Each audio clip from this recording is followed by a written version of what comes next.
If you with me, fitty me, put a boy TP. She leaky, she got a Fiji. She got ass and cheese. We smoking that shit. Like, baby, you know what he do to me. Got a dick in the dick. She picking the plug, baby, you know. Welcome to renttv, the canceled show. The Kanye interview with Ak. It was kind of funny to me how it started off with him in his regular clothes. Like he was regularly clothed. And then he had to change into the the so-called clan outfit. Literally, it was like a behind the scenes to a clan meeting. Before a clan meeting starts. This is what happens. So we gotta move the furniture. We gotta make sure the lighting is right. Make sure everything is cool. How does my clan fit look? Is everything alright? Alright, cool. What you think, Ak? Where you think I should stand? Do you think my outfit will look good from this angle? You know what? We're not even gonna sit down. We're gonna stand up. We're gonna make sure everything is cool. I was like, sheesh. Nigga, Ak was working like a slave, moving everything around. Ak was like, nah, the fit look nice. I think this angle is right. It will show off how nice the outfit really looks. The mask, I could bounce off. I could feed off the glare of the mask and the clan fit. Kanye like, yeah, we about to drop this joint. I wouldn't be surprised if he actually try to sell this joint on his website. This is the Yeezy clan fit. This shit real leather, nigga. Real leather. Anyways, like that was just some jokes, but honestly, it's gonna go over a lot of people's heads. No, did he? But that wasn't a clown fit he was wearing. He was dressed as Emu from One Piece. If you watch One Piece, you will know he was dressed as Emu. He was trying to actually. I don't want to sound like one of these guys that always got to decipher everything these so-called celebrities do, bro. But this is actually interesting. He was dressed as Emu from One Piece. One Piece is an anime from Japan, which would explain why he was saying he was going to Japan. So the interesting thing about it is Emu in the One Piece story is so apparently for face value they claim in that world that there is no king of the world. It's just a bunch of nations, a bunch of countries who come together and they rule together. And there's a throne where nobody sits to symbolize that not one person rules the world. It's a team effort. But then when you find out reality, you realize there is somebody who rules the world. He's just hidden. And that person is Emu, where he wears a mask. He's dressed exactly how Kanye was dressed, exactly how Emu dresses. Covers their face, doesn't show who he is, and makes all his decisions like what country to destroy, who to kill, what bright light that's shining in the world that they want to destroy and kill. Emu makes all that decision, and Emu actually runs the world behind the scenes. And anybody who finds out about Emu kills. Nobody could know that Emu sits in the throne that nobody's supposed to sit, and Emu rules the world. So you look into who Emu is, like in a One Piece. And One Piece was a fire show, but it kind of in my mind it got compromised. It was a lot of stuff on that show that's real. That's crazy. It's crazy. But Oda, who's the creator of it, he got invited to Hollywood, and yeah, you know what happens to people when they go to Hollywood. I feel like that show has been compromised, to keep it real. But and it's funny how they even shooting like a new version of the old version now, but I like the old version better. I feel like that show has been compromised, but that's just my thought. I was actually gonna start doing stuff on the spoiler, which is actually crazy, on this channel, but it is what it is. Anyways, like that's my show though. That's like the only anime I still watch. I used to watch a bunch of other joints, but One Piece is the only one I still watch. As far as I haven't really been watching the anime for a while now, but I read the manga. Like I'm caught up on that. But so that's who Kanye was kind of portraying in this interview. I guess he was trying to tell people how there's this invincible hand that rules over the world, and they're the ones canceling people and doing all this stuff, kind of like what Emu does, you know. So look into Emu in One Piece, and he kind of goes into the whole cancel thing, how they try to put him in a hospital just for wearing an outfit, you know. It's kind of one thing I'll say, bro. Like I've said this before, I've shared this sentiment before in another video. These people that so-called rule the world that he's insinuating about, they're very sensitive, bro. It's like the smallest thing you do, bro, they take it to heart. They're very sensitive, very, very sensitive, bro. The smallest thing you do, it's like they're sensitive, they overreact about everything.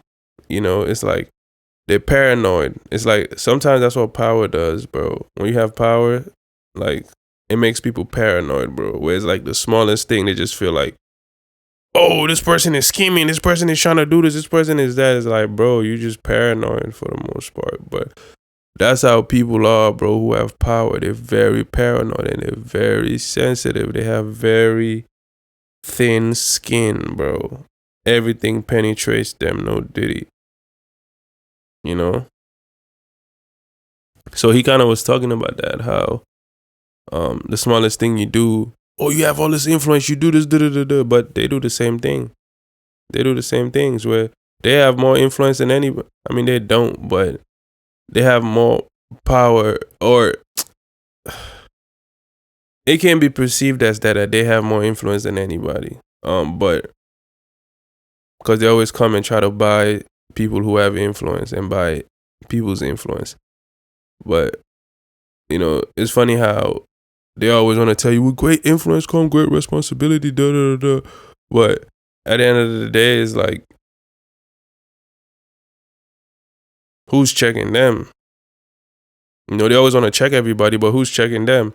And anytime the people are supposed to be the ones that's supposed to check them, but every time the people try to check them, they start acting a certain way. And it's like, bro, you can't be trying to check people and create this system where it's supposed to be a checks and balance system, but nobody could check you. And it's like the same problem they claim to have with Kanye and guys like him. It's the same problem the people have with them. But they don't seem to understand that when it's the people that have a problem with them. But when it's Kanye, they seem to understand it immediately. Like, they're always trying to explain why what Kanye is doing is so wrong, why it's so bad. But it's like, when the people tell y'all that when y'all do the same thing, that it's so bad and so wrong, y'all act like y'all don't understand what's going on. And all of a sudden, y'all are deaf and blind. But whatever, man. Who cares, bro? Like, I don't let none of this stuff stress me, bro. I don't really care, bro. Like, trust me, bro. It is what it is, bro.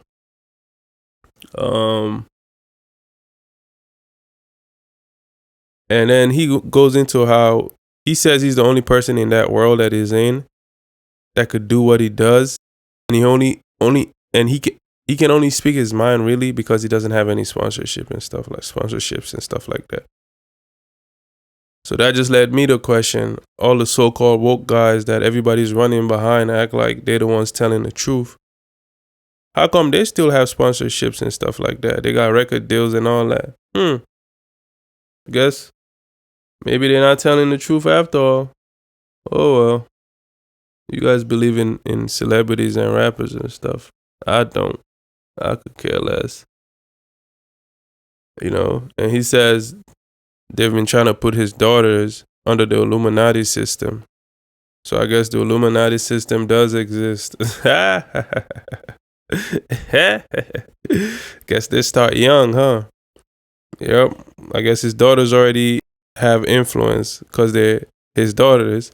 So they already I guess what he's saying, they already trying to recruit them and put them under the Illuminati system and raise them instead of him raising them. But he's always shared this sentiment, and I've been saying this for a while.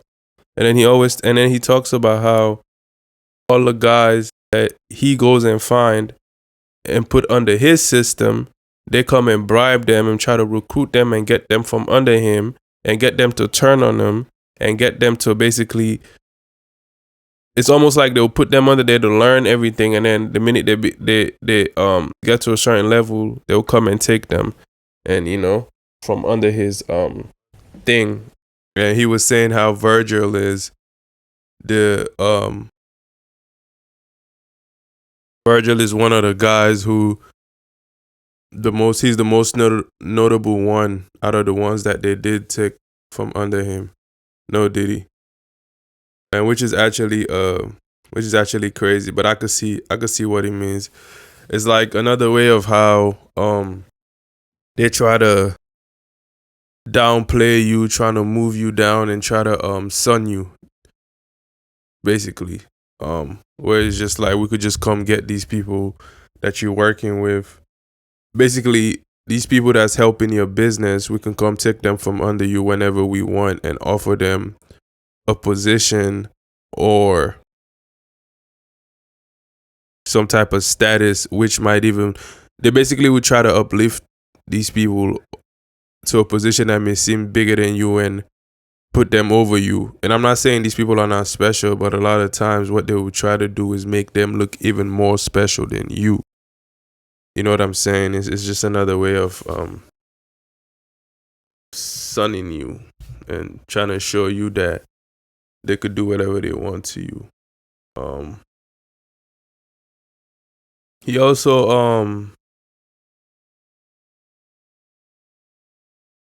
goes into Buddy.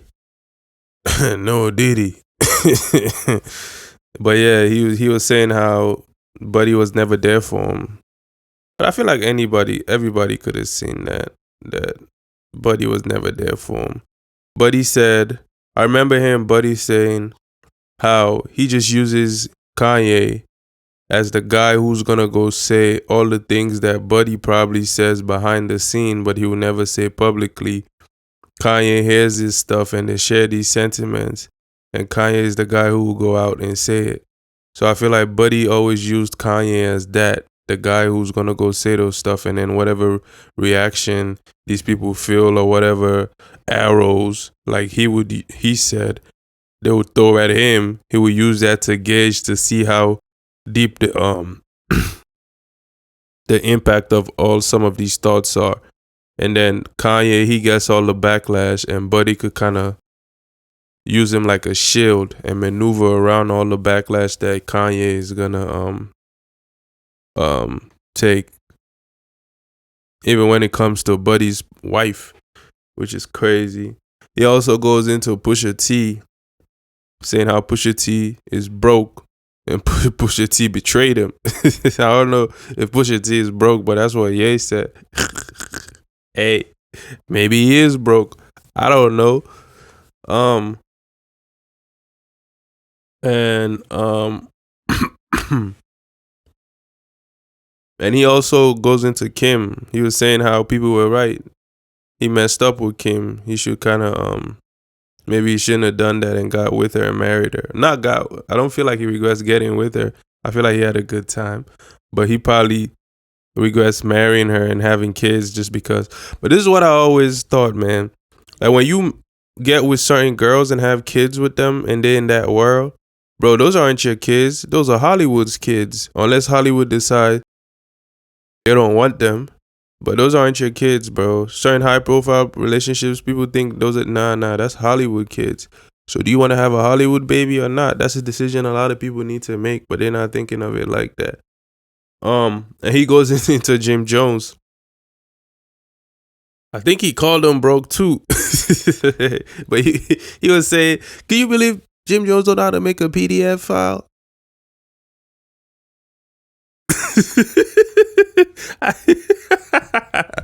Hey, that sounds crazy if you get me though.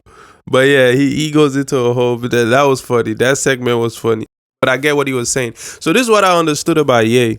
It's like Ye, like he knows what he's saying. It's just he communicates a certain way, and I feel like when he communicates, if you don't understand, it's like you got to read between the lines sometimes. And everybody or a lot of people don't necessarily know how to read between the lines. So when he speaks, it's hard for people to actually kind of understand. And then the craziest part about the interview to me is after the interview and he walks out, because what we saw, it was just him and Ye. And I mean, it was just him and Ak and the people that Ak brought.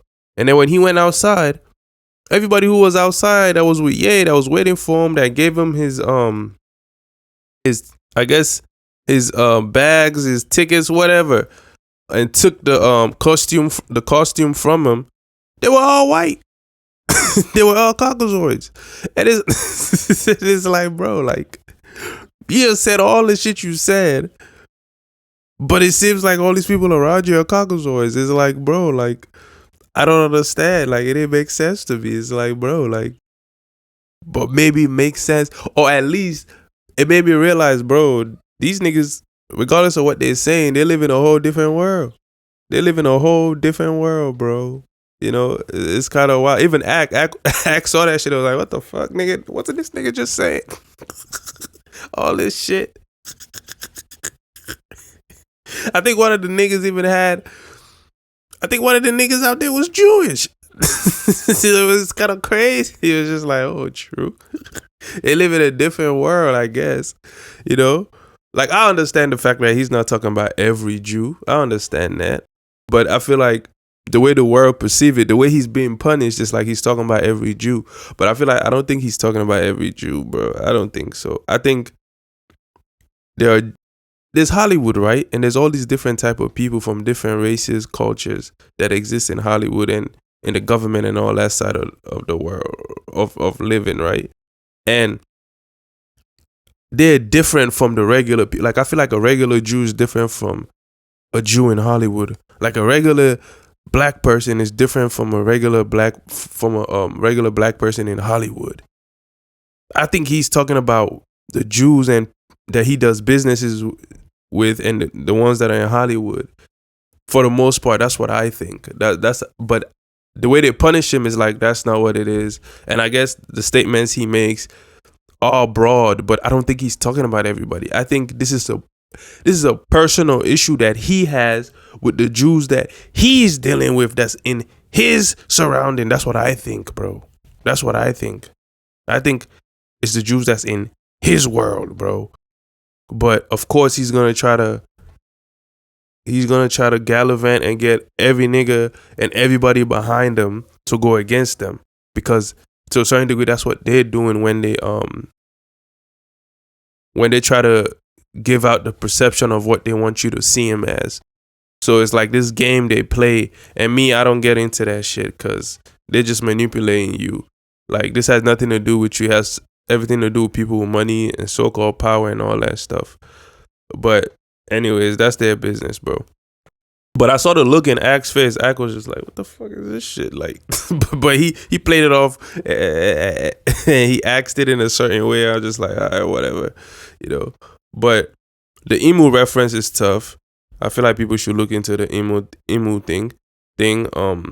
I think that's interesting. I always thought it was interesting that he would try to create that parallel and saying like that kind of stuff exists. And it seems like he's in a position where he may know. I don't know.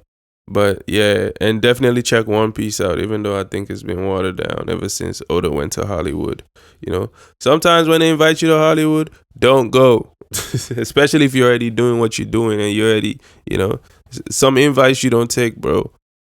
That's just how I view it, bro. And some invites you do take, but it's up to you. But most people try to act like, no Diddy, most people try to act like it's just an automatic yes. It doesn't have to be an automatic yes. It could be a no too, you know what I'm saying? So in conclusion, I just want to ask Kanye, in the One Piece world, who exactly are you trying to portray yourself as? Cause I saw you in the emo outfit, but clearly you're not emo. Because it seems like you're going against Imu. Or maybe you Imu in a sub-universe of that universe. Or whatever universe you feel is parallel to that universe. So who are you? You didn't portray yourself as Luffy, so I don't think you're Luffy. And in the whole interview, you were saying you were evil. Unless you were role-playing as someone else, cosplaying as someone else. I've heard you use reference as maybe you the flamingo. Maybe I could see that because you lost your crew. You and impelled down.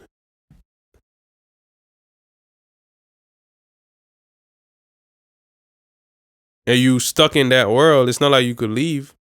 Whether you want to accept it or not, that's your world now. Are you Blackbeard? But I don't think you're Blackbeard because Blackbeard is recruiting people at a rate that I don't think you're recruiting people at.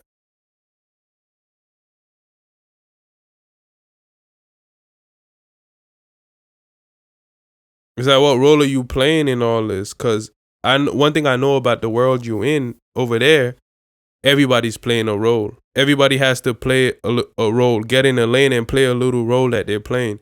So even all these things you're doing, as great as it sounds, and everybody's going to pick their sides, you're still playing a role, bro. You're still playing a role. There's a role you're playing. So it's like, what role are you playing? Because even when you were with Buddy, you were playing a role. He had you playing a role. Everybody you've been around had you playing a role. So everybody you go around, for the most part, is going to have you playing a role. That's the side of it that I feel like you're not realizing. Where it's like, bro, regardless of who you align yourself with, regardless of who you go around, even when you're an individual and you claim to be standing on your own too, you're still playing a role, bro. So it's like, what role are you playing at the end of this? At the end of it all, you still playing a role. So I feel like that's the question you got to ask yourself. What role are you playing? And as independent as you think you are, you're playing a role that somebody wants you to play. So even though you might not have any endorsement, you're still playing a role that somebody wants you to play. That's why you exist, bro. And not only you exist, specifically, most importantly, you exist where you exist, the way you exist. Even though they're going against you, that's still a role, bro. Even you portraying everything you portraying, that's still a role. Because at the end of the day, you're not in jail like Diddy, bro. So to a certain degree, you still not, you see what I'm saying? You compare yourself to Diddy, but you're not in jail like Diddy. And you can make it seem like it's because Diddy did all these things, but yeah, he might have dabbled in certain things you might not have dabbled in, but you've done way worse than people in that world over there who's in jail, bro. Who were in jail. Who's still in jail, bro. So at the end of the day, what role are you playing? And if you're not in jail, you still stay on the floor, you still saying you're the richest black man. Bro, there's something that you're doing that they feel is necessary, bro. The fact that you still, there's something you're doing, bro, that's of some type of value to them, regardless of what you think, regardless of what you're saying.